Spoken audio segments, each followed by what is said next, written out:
Reach Out and Read is a pediatric literacy program that is based in healthcare providers' offices.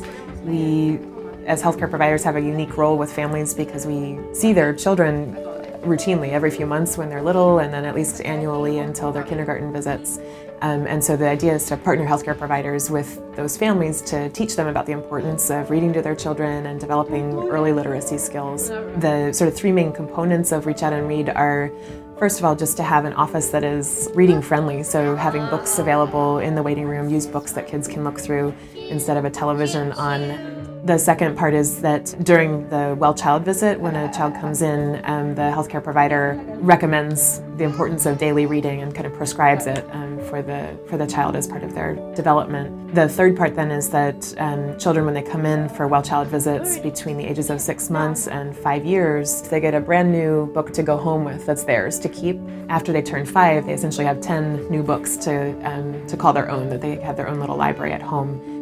I think early literacy is important in a number of ways. In the shorter term, children need exposure to literacy early so that they can be ready to enter school on a level playing field with their peers.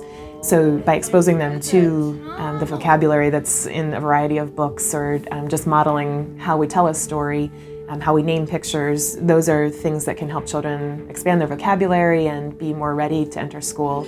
The longer term benefit, though, is that we know kids who are not able to read by 3rd or 4th grade are 4 times more likely to drop out of high school, to leave high school without a diploma. So if we're trying to focus all our energies on them after they're already in middle school or high school, we've kind of missed the boat. So really trying to prepare them early on. Our only expense really is the purchasing of new books. And so certainly the gift fair helped with having some of those funds available more easily, but also just to make ourselves better known in the community. People who come to our offices know about our program, but I think beyond that, a lot of people are not familiar with Reach Out and Read and the work that we do. We had some folks come up to our table during the fair that asked, do you take used books? And we definitely do, and some connections were made at that fair that allowed us to receive some used books that we put in our waiting rooms that we encourage kids to take, even when they're not there for a well visit, they can take those books anytime. Reach Out and Read received a little bit over $900 from the 2014 Gifts That Give Hope. We also think of Reach Out and Read as a poverty prevention program. We know that there's a strong link between children who are growing up in households that are low socioeconomic status and poor vocabulary. It's not the poverty itself that obviously causes them to have poor vocabulary.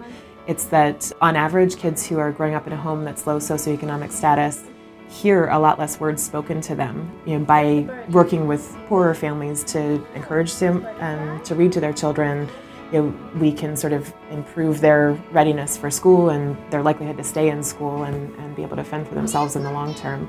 So even though it's just a moment of the healthcare provider's time, it really can have a major impact on those children.